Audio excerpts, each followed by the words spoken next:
Hello friends, स्वागत है आप सभी का आपके अपने YouTube channel AB Technical Hub पर।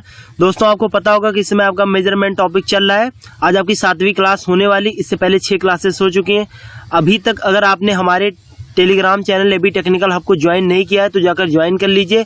वहाँ पे रोज का रोज पीडीएफ मिल जाया करता है। जितनी भी क्लासेस होती हैं, जो भी फिगर डिस्कस किया जाता है, जितना भी मटेरियल यूज किया जाता है, वो सब पीडीएफ में अटैच करके और पीडीएफ वहाँ पे 1 बाय 1 प्रोवाइड किया जाता है।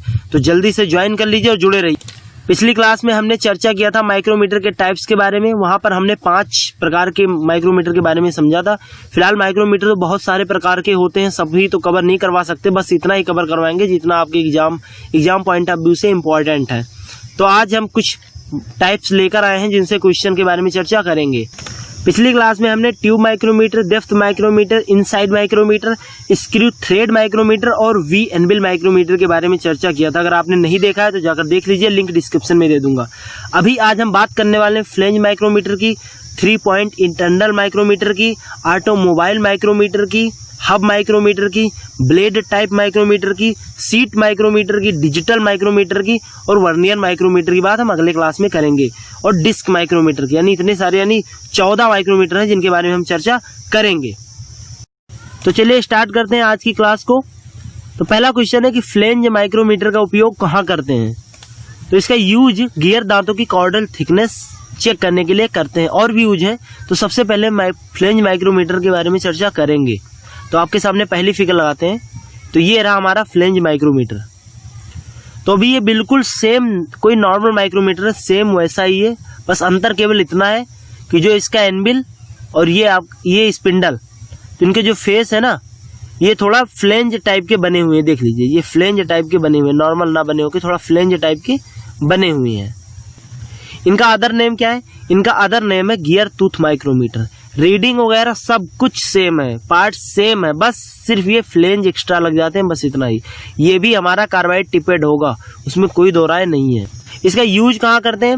इसका यूज गियर दांतों की कॉर्डल थिकनेस को जांच करने के लिए, जॉब के कॉलर की मोटाई जांच करने के लिए, और एक इंजन होता है उसमें एक फिन्स लगे होते हैं इंजन में, तो उनकी मोटाई को ज्ञात करने के लिए हम इसका यूज करते हैं। ठीक है, तो ये चीज ध्यान रखिएगा, कभी भूलिएगा मत। फिगर एक दिखा देते हैं इससे, जिससे याद हो जाता है, कंटेस्ट हो जाता है, एक एक क्वेश्चन कंटेस्ट हो जाता है।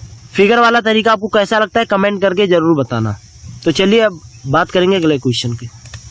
तो अगला क्वेश्चन है कि गियर टूथ माइक्रोमीटर है।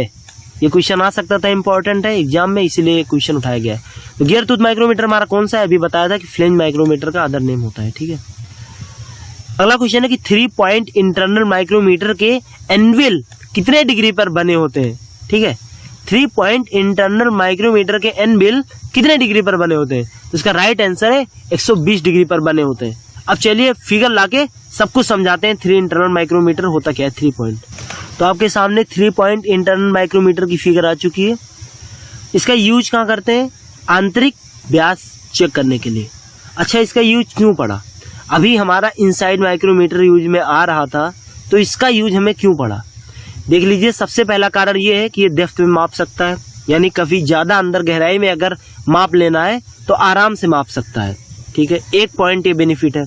सेकंड पॉइंट ये है कि जो हमारा इनसाइड माइक्रोमीटर था वो एक रेंज में मिलता था, यानी 5 mm या फिर 10 mm इससे कम नहीं माप सकता था स्मॉल वाला।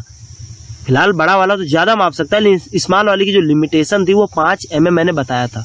तो अब उससे छोटा माप लेना है तो अब क्या करोगे? तो उसके लिए हमें किसका यूज करना है? 3 पॉइंट इंटरनल माइक्रोमीटर का। जहां हमारा स्मॉल इनसाइड माइक्रोमीटर यूज ना हो सके वहां पे हमें 3 पॉइंट इंटरनल माइक्रोमीटर का यूज करना है। अब बात करते हैं इसके पार्ट्स के बारे में। तो ये हमारा रैचेट स्टॉप है, ये थिम्बल है। थिम्बल पता है क्या करता है? बैरल भी पता है, नहीं पता है तो जाके माइक्रोमीटर को देखिए, वहां पे लिस्ट काउंट, उसके पार्ट्स के बारे में बिल्कुल फुल डिटेल में 25 मिनट में विदाउट बताया गया। आराम से देखिए। ये आपके मेजरिंग हेड है और ये हमारा क्या है? ये है मेजरिंग एनबिल। देख लीजिए ध्यान से। ठीक है, कंफ्यूज मत होइएगा, ये एनबिल है, स्पिंडल नहीं है। स्पिंडल इसके अंदर लगा है, तो ये एनबिल है। जब यहां से आप घुमाओगे थिम्बल को तो ऑटोमेटिक ये बाहर निकलने लगेगा। ठीक है, इतना बात ध्यान रखिएगा।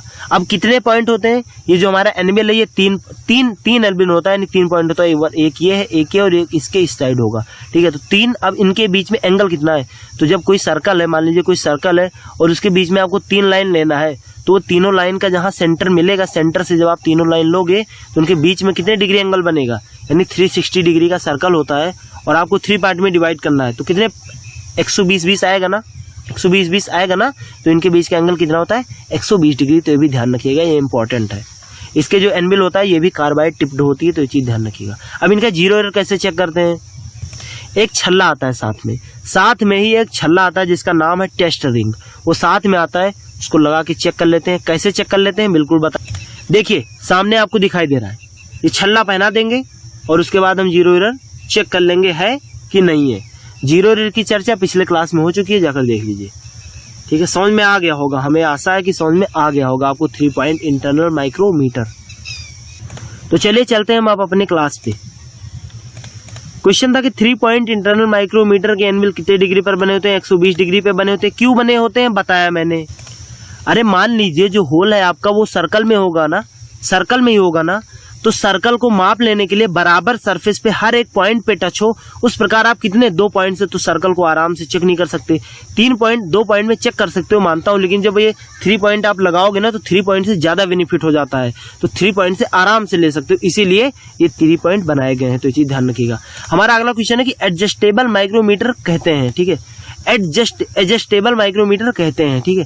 किसे कहते हैं, ऑटोमोबाइल माइक्रोमीटर को। क्या होता है ये ऑटोमोबाइल माइक्रोमीटर, बिल्कुल चर्चा करेंगे लेकिन फिगर के साथ। आपके सामने फिगर खुल चुकी है एडजस्टेबल माइक्रोमीटर की। इसका अदर नेम क्या है, ऑटोमोबाइल माइक्रोमीटर, ठीक है।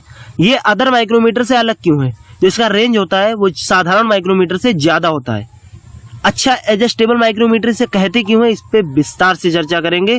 सबसे पहले जान लीजिए कि जो भी डाउट है आपको कमेंट सेक्शन में कमेंट कीजिए, जो भी प्रॉब्लम है कमेंट कीजिए, हम उस पर चर्चा अगले पार्ट में जरूर कर लिया करेंगे, डाउट आपका क्लियर करेंगे। और जो भी गलती हो जाती वीडियो में कमेंट जरूर कीजिए। सबसे पहले किस किस रेंज में मिलता है उसके बाद में हम बताएंगे एडजस्टेबल इसे क्यों कहते हैं। ब्रिटिश में मिलता है 0 से 4 इंच तक, 4 से 8 इंच तक, 8 से 12, करते करते करते करते 20 से 24 इंच तक मिलता है, ठीक है। मीट्रिक में 0 से 100, 100 से 200, 200 से 300, ऐसे करते करते 500 से 600 तक जाता है, ठीक है। अब हम 0 से 4 तो आ गया। अब जो 0 से 4 था ना, इन 0 से 4 को 4 पार्ट में डिवाइड किया गया। कैसे, 0 से 1, 1 से 2, 2 से 3 और 3 से 4 इंच। अब इनको यानी आप एक माइक्रोमीटर ले आए और इसके साथ आपको 4 एनबिल मिलेगा। ये जो एनबिल है ना, इसका एनबिल एडजस्ट होता है, यानी आप एडजस्ट कर सकते हो। तो ये 4 एनबिल का सेट रहेगा। पहला वाला रहेगा 0 से 1, दूसरा वाला 1 से 2, तीसरा वाला 2 से 3 और तीसरा वाला 3 से 4। या फिर मीट्रिक में कह सकते हो 0 से 25, 25 से 50, 50 से 75 और 75 से 100, ठीक है। तो अगर आपको 0 से 4 इंच या 0 से 100 mm की माप लेनी हो, तो आप साधारण माइक्रोमीटर से अगर लेनी हो तो आप 4 माइक्रोमीटर का यूज करके तब लोगे। इससे उसे तो एडजस्ट कर नहीं सकते, उसका रेंज फिक्स होता है। अब इसमें क्या, अगर आप एक ही खरीद लाए ना, तो इससे आप 4 प्रकार की माप ले सकते हो, यानी उसके साथ 4 एनबिल मिल जाएगा, तो आप एडजस्ट करके आराम से खरीद सकते हो। यानी एक माइक्रोमीटर में तो आपकी बचत हुई ना, ज्यादा वो माइक्रोमीटर खरीदोगे तो उसका महंगा रेंज वगैरह ज्यादा पैसे मिलेगा। ये एक ही में ज्यादा माप दे रहा है, तो हमें ये लेना ज्यादा बेहतर होता है ना, तो इसीलिए इसे एडजस्टेबल माइक्रोमीटर कहते हैं, ठीक है। तो ये ध्यान रखिए। अब ऐसे अगर पहला वाला आप लाए, उसके बाद जब दूसरा लाओगे यानी 4 से 8 वाला, तो उसमें भी 4 से 5, 5 से 6, 6 से 7, 7 से 8 की रेंज में 4 एनबिल मिल जाएंगे। फिर आप 1 बाई 1 को एडजस्ट करके चेक कर सकते हो। मान लीजिए आप तीसरा माइक्रोमीटर लाते हो तो उसमें 812 की रेंज में मिलते हैं, यानी जो उसमें जो उसका जो पहला एनबिल होगा वो 8 इंच का, 8 से 9 का रहेगा, दूसरा 9 से 10, फिर ऐसे करते करते करते करते आप आराम से कर सकते हो। तो इसमें हमारा मुनाफा वगैरह ज्यादा होता है, कम पैसे में ज्यादा नाप ले सकते हैं, ठीक है। तो इसीलिए इसे एडजस्टेबल माइक्रोमीटर या ऑटोमोबाइल माइक्रोमीटर कहा जाता है। अब हम बढ़ते हैं अपने क्वेश्चन पे। तो अगला क्वेश्चन है कि ऑटोमोबाइल माइक्रोमीटर की विशेषता क्या है। तो इसकी जो एनबिल होती है वो रिप्लेसेबल होती है, देख लीजिए, यानी कि अदल बदल कर सकते हैं एनबिल को, ठीक है। जिसमें एक ही माइक्रोमीटर में 100 mm रेंज तक माप ले सकते हैं। अगर आप दूसरी माइक्रोमीटर ले आए 200 ले सकते हैं, लेकिन उन 100 को 4 भागों में डिवाइड कर दिया जाता है, ठीक है, ध्यान रखिए। अब अगला क्वेश्चन है हमारा कि हब माइक्रोमीटर का प्रयोग कहाँ करते हैं। हब माइक्रोमीटर का प्रयोग कहाँ करते हैं? हब नाम आपने कहीं ना कहीं सुना होगा, अगर नहीं सुने तो पावर ट्रांसमिशन में जरूर सुनेंगे। हब होता क्या है? तो आपके सामने लगाते हैं हब माइक्रोमीटर की फिगर और समझाते हैं विस्तार पूर्वक। हब माइक्रोमीटर की फिगर आपके सामने लग चुकी है, तो ध्यान दीजिए जो इसका फ्रेम है ना, ये देख लीजिए कुछ सी आकार का है। कुछ किस आकार का है? थोड़ा सी से भी थोड़ा उल्टा सी ई आकार का एक प्रकार से कह सकते हो, बीच में डंडी ना लगाओ, ठीक है। किस लिए बनाई गई होगी? अगर ये बड़ा होता ना तो जो डायमीटर हब वाला हब मान लीजिए ये हब है आपका, तो इसमें आसानी से चला जाएगा। अगर ये जो आपका ये है ना, ये फ्रेम अगर ये बड़ा होता तो किसी भी डायमीटर में अंदर घुसने में इसे प्रॉब्लम होती, तो इसीलिए इसको आयताकार नुमा थोड़ा बना दिया गया, ठीक है। इसके जो फ्रेम है ना, इसकी थोड़ी डेप्थ को कम कर दिया गया। इससे क्या होगा, ये आराम से कहीं भी जाके किसी भी होल में जाके आराम से उसकी जो एजेस होते हैं ना, उसको आराम से माप ले सकता है। अगर मान लीजिए यही आपका मान लीजिए एक प्रकार का पुली है, अगर आपको इसकी थिकनेस नापनी है तो क्या करोगे? आराम से ले गए और हम माइक्रोमीटर के अंदर डाला, एक फेस इस तरफ लगाया और एक फेस उस तरफ, आराम से थिकनेस को चेक कर लिया। इसी प्रकार आप गियर वगैरह को चेक कर सकते हैं। रीडिंग वगैरह बिल्कुल सेम होती है, ठीक है, तो ये चीज ध्यान रखिए। तो चलिए बात करते हैं अब हम क्वेश्चन पे। हब माइक्रोमीटर का प्रयोग हब की लंबाई को ज्ञात करने के लिए, ठीक है। अब हमारा क्वेश्चन है अगला कि सीट माइक्रोमीटर की विशेषता क्या है? कोई होगा सीट माइक्रोमीटर की विशेषता क्या है? तो यू आकार की फ्रेम होती है, अधिक गहराई में होता है, सीट के किनारे से काफी अंदर तक माप ले सकता है। फिलहाल दिमाग में घूम तो रहा होगा कुछ ना कुछ, चर्चा करेंगे विस्तार पूर्वक इस पे भी फिगर के साथ में। तो ये रही आपकी सीट माइक्रोमीटर। क्या है ये? Seat micrometer. पहला पॉइंट ये है कि जो इसका एनविल है ना और स्पिंडल, इसके बीच में गैप देख लीजिए कितना कम दिया गया है अदर माइक्रोमीटर की तुलना में। इसका फ्रेम है वो सेम यू आकार का है, अदर का सी आकार का होता है लेकिन इसका यू आकार का होता है, और अधिक गहरा भी है। गहरा क्यों होगा? अगर मान लीजिए कोई प्लेट की थिकनेस निकालनी है आपको, तो अगर आप इसको किनारे से लगाओगे ना, किनारे से, तो ज्यादा अंदर तक माप सकता है ना, यानी सीट की किनारे से ज्यादा दूरी तक अंदर माप सकता है ना आराम से। इसका यूज सीट की मोटाई मापने में करते हैं। अरे मान लीजिए मैंने आपके सामने एक सीट बना दिया है, आपको इसकी थिकनेस मापनी है, कहाँ नापनी? यहाँ पे नापनी है, यहाँ पे। तो क्या करोगे? इस माइक्रोमीटर के लगाओगे और जब इसमें डेप्थ जितना ज्यादा रहेगा वो उतनी दूरी तक, किनारे से उतनी दूरी तक माप ले सकता है, यानी यहाँ कहीं माप ले सकता है, ठीक है। तो ये इसका फायदा होता है। तो अब बात करेंगे क्वेश्चन पे।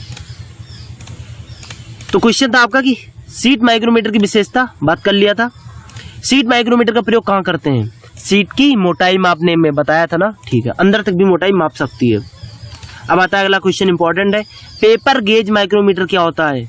यानी जिस कॉपी में आप लिखते हो ना, जिस पेजेस में लिखते हो ना, उसको भी मापने के लिए कोई माइक्रोमीटर होता है, ठीक है।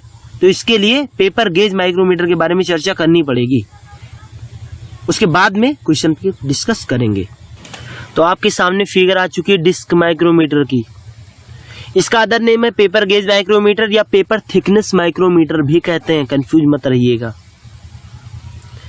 सेम जनरल माइक्रोमीटर के जैसा होता है, ग्रेजुएशन वगैरह सब कुछ सेम है, रीडिंग भी सेम है, पार्ट्स भी सेम है। बस अंतर सिर्फ इतना है कि जो इसका एनविल और स्पिंडल है ना, फ्लेंज माइक्रोमीटर में इसके स्थान पे फ्लेंज लगा था, लेकिन यहाँ पे डिस्क लगा दी गई है, थोड़ा सा गोला कर दिया गया है। इसे पीछे से देख लीजिए, थोड़ा जूम कर देता हूँ, देखिए इससे आराम से कागज पे आराम से सट जाएगा, कोई प्रॉब्लम नहीं होगी, नहीं कागज फटेगा नहीं, ठीक है। डिस्क टाइप का बना दिया, इससे माप लेने में आसानी होती है कागज की। अभी आपको दूसरा फिगर दिखाते हैं, ये देखिए ये कैसे आराम से सेट होके ले रहा है, आराम से, कोई फिगर फट नहीं रहा, देख लीजिए कागज फटेगा ही नहीं कभी। जब डिस्क बना दिया गया ना तो कभी फटेगा ही नहीं कागज, आराम से माप ले सकता है, ठीक है। तो इसीलिए इसको ऐसे बना दिया जाता है। तो चलिए अब आगे बात करेंगे। अगला क्वेश्चन है सेफ माइक्रोमीटर कहते हैं। इससे पहले हम बात कर लें, 3 माइक्रोमीटर ऐसे हैं जिनसे क्वेश्चन तो नहीं बनने, फिलहाल जानना जरूरी हो सकता है एग्जाम में कहीं से क्वेश्चन बना दें। हमने तो क्वेश्चन उससे नहीं रखा है। तो हमारा पहला है ब्लेड माइक्रोमीटर, दूसरा डिजिटल माइक्रोमीटर, तीसरा वर्नियर माइक्रोमीटर। वर्नियर माइक्रोमीटर की बात हम वर्नियर कैलिपर पढ़ाने के बाद करेंगे, उससे पहले डिजिटल और ब्लेड माइक्रोमीटर के बारे में थोड़ा थोड़ा जान लेते हैं। तो ये रहा आपका ब्लेड माइक्रोमीटर। इसे क्वेश्चन नहीं बन रहे थे, फिलहाल अगर फिगर दे देता है आपको छांटने के लिए बोल देता है कि कौन सा माइक्रोमीटर ये क्वेश्चन आ सकता है, तो ये ऐसा क्वेश्चन हम लाते नहीं है, सिर्फ वन लाइनर लाते हैं, लेकिन इसकी चर्चा कर लेते हैं। देख लीजिए इसके जो एनविल है ना और स्पिंडल ब्लेड नुमा बने हुए हैं, धार नुमा बने हुए हैं थोड़ा, ये पहला पॉइंट है। ठीक है, पहला पॉइंट आ सकता है कि कौन से ऐसे माइक्रोमीटर हैं जिनके मेजरिंग फेसेस को धार नुमा बना दिया जाता है या आगे से थोड़ा पतला कर दिया जाता है। तो एक क्वेश्चन है क्लियर। पतला क्यों बनाया जाता है? जैसे कोई झिर्रे वगैरह, स्लॉट वगैरह, कोई कीबे वगैरह कटाए ना, फिर सॉफ्ट की थिकनेस अगर मापनी है तो आराम से माप सकते हो फंसा के, तो इसीलिए इसको पतला कर दिया जाता है। एक क्वेश्चन और आ सकता है कि कौन सा ऐसा माइक्रोमीटर है जिसके थिम्बल को घुमाने पर स्पिंडल घूमता नहीं है, सिर्फ और सिर्फ आगे या पीछे होगा। अदर माइक्रोमीटर घूमता है, तो ये सिर्फ और सिर्फ ब्लेड माइक्रोमीटर है, ध्यान रखिए। थिम्बल अगर घुमाओगे तो ब्लेड बिल्कुल नहीं घूमेगा, सिर्फ और सिर्फ आगे और पीछे अप डाउन हो सकता है, होगा, कंफर्म होगा। यूज कहाँ करते हैं, फिगर बिल्कुल दिखाएंगे, ध्यान रखिए, देख लीजिए। ये रहा, मैंने बताया था ना, कोई अगर स्लॉट कटा हुआ है और फिर उसके बाद उसकी थिकनेस लेनी है, देख लीजिए यहाँ पे किनारा पे स्लॉट कटा हुआ है ना, तो इस पे देख लीजिए एक फेस इधर फंसा दिया गया एनविल को और स्पिंडल को इधर, और आराम से ले रहा है। ठीक है, रीडिंग।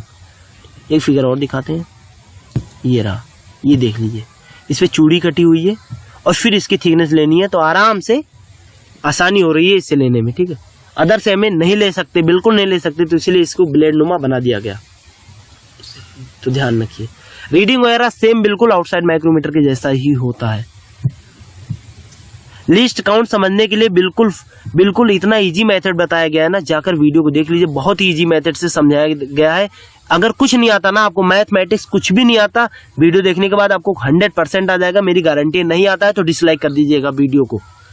तो अब बात करते हैं अगले माइक्रोमीटर की, जो कि हमारा है डिजिटल माइक्रोमीटर। आपको पता होगा डिजिटल माइक्रोमीटर कभी ना कभी कहीं ना कहीं आईटीआई में तो यूज ही किया होगा। तो देख लीजिए कैसा है आपका माइक्रोमीटर, फिर इसके बारे में चर्चा करेंगे।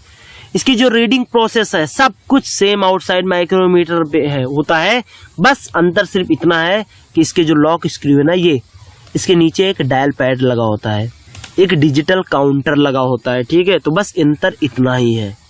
इससे ली गई रीडिंग ज्यादा एक्यूरेट होती है, बिकॉज क्योंकि आपको पढ़ने में टाइम लगेगा, आप पढ़ोगे, कहीं ना कहीं थोड़ी सी भी लाइन अगर दिक्कत खा गई तो रीडिंग गलत हो सकता है। इससे रीडिंग कभी गलत नहीं होगा, बड़े बड़े मोटे मोटे अक्षरों में दिखाई देगा, ये 0.20285 है ना, तो ये चीज इंपॉर्टेंट है। एक्यूरेट रीडिंग देता है, बिल्कुल एक्यूरेट देता है, टाइम कम लगता है, यानी आप कोई भी रीडिंग लोगे तो कम से कम कुछ नहीं तो 2 मिनट 1 मिनट लग ही जाएगा कोई भी रीडिंग लेने में। इसमें इतना टाइम नहीं लगेगा, 2 मिनट में तब तक आप 10 जॉब की थिकनेस को माप सकते हो। तो ये चीज इसका इंपॉर्टेंट है और फायदा भी है हमारे लिए। फिलहाल एक कॉस्टली होते हैं, महंगे होते हैं, तो चीज ध्यान रखिए। अच्छा, इसमें शून्य त्रुटि की चांस होता है क्या? क्या सोचिए, होता है क्या? नहीं होता, बिल्कुल भी नहीं होता शून्य त्रुटि। क्यों? शून्य त्रुटि कब होती है? आप कहीं इधर उधर चेक करते हो, कई लोग चेक करते हैं शून्य त्रुटि, इसमें 0 जब आप सेट कर सकते हो। जैसे शून्य त्रुटि हमारी सही कब होगी? जब आप उसको 0 सेट कर दोगे। जब आप ये वाली थिम्बल वाली लाइन ना, ये थिम्बल पे जो 0 लाइन है ना, इसको इंडेक्स लाइन से बिल्कुल मिला दोगे तो आपका क्या हो जाएगा? 0, एरर खत्म हो जाएगा। ठीक है, यहाँ पे जब इन फेसेस दोनों को मिला दोगे तो यहाँ पे अगर 0 नहीं मिल रहा ना तो वो आपका एरर हो जाएगा। लेकिन इसमें क्या है, आप यहाँ लगा के आराम से 0 पे सेट कर सकते हो, तो थिम्बल घुमाते जाओ, यहाँ पे पढ़ने की जरूरत ही नहीं, वो आराम से रीडिंग दे देगा। तो इसमें 0 एरर की संभावना बिल्कुल भी नहीं रहती। ठीक है, 0 भी आसानी से सेट कर सकते हो। कहीं भी मान लीजिए आपको यहाँ पे सेट करना है 1 mm छोड़ के, तो आप 1 mm पे सेट कर सकते हो 0। तो ये चीज इसका बेनिफिट होता है। ठीक है, तो चलिए अब क्वेश्चन चर्चा करेंगे। क्वेश्चन था कि सेफ माइक्रोमीटर कहते हैं एक अनसेफ माइक्रोमीटर और एक सेफ माइक्रोमीटर। ये क्वेश्चन फिलहाल 3 बार पूछा जा चुका है, एक जो लोको पायलट के एग्जाम में, DMRC के एग्जाम में और एक बार इसरो के एग्जाम में भी आ चुका है। क्यों होता है सेफ माइक्रोमीटर? क्या होता है सेफ माइक्रोमीटर? वह होता है जिसमें रैचेट स्टॉप लगी हो, लगी होने से काम नहीं है, पर वह कार्य करती हो। इंपॉर्टेंट ये है, इंपॉर्टेंट हमारी ये लाइन है, पर वह कार्यरत हो। अगर रैचेट स्टॉप होगा तो जो रीडिंग होगी वो सेम होगी, यानी अगर 10 व्यक्ति माप ले ले तो रैचेट स्टॉप के होने से रीडिंग बिल्कुल सेम आएगी। लेकिन अगर रैचेट स्टॉप नहीं है तो माइक्रोमीटर रीडिंग अलग अलग देगा। इसका कारण है, इसीलिए इसे सेफ माइक्रोमीटर और अनसेफ माइक्रोमीटर भी कहते हैं। तो समझ गए ना, अनसेफ माइक्रोमीटर जिसमें रैचेट स्टॉप ना लगा हो, कार्य या तो कार्यरत ना हो, और सेफ माइक्रोमीटर वह जिसमें रैचेट स्टॉप लगा हो। फिलहाल माइक्रोमीटर एक्यूरेट रीडिंग के लिए होता है, 0.01 तक रीडिंग एक्यूरेट होना चाहिए, तो इसीलिए इसे सेफ माइक्रोमीटर के क्वेश्चन रखना समझा बेहद जरूरी समझा। तो अगले पार्ट में हम बात करेंगे बेस्ट से बेस्ट टॉपिक लाएंगे समझाने के लिए। अभी आपका मेजरमेंट चल रहा है, नॉन प्रिसीजन खत्म हो चुका था लीनियर में, और आज आपका इसमें चल रहा है लीनियर में प्रिसीजन इंस्ट्रूमेंट। लीनियर में माइक्रोमीटर की बात हो चुकी। अब जाहिर सी बात है आपको पता होगा कि अगली में हम क्या चर्चा करने वाले हैं। तो अगले में हमारा होगा वर्नियर कैलिपर। आप हमें इंस्टा फेसबुक पे, इंस्टाग्राम पे, फेसबुक पे, व्हाट्सएप के ग्रुप का लिंक दे दूंगा डिस्क्रिप्शन में या कमेंट बॉक्स में कमेंट कर दूंगा, जाके ज्वाइन हो जाइए। टेलीग्राम ग्रुप को ज्वाइन कर लीजिए अगर आपको पीडीएफ चाहिए। ठीक है, तो सपोर्ट करते रहिए और हमारी गलती को बताते रहिए जिससे हम अगले पार्ट में सुधार कर सकें। मिलते हैं अगले वीडियो में, तब तक के लिए बाय बाय, टेक केयर, ध्यान रखिए अपना।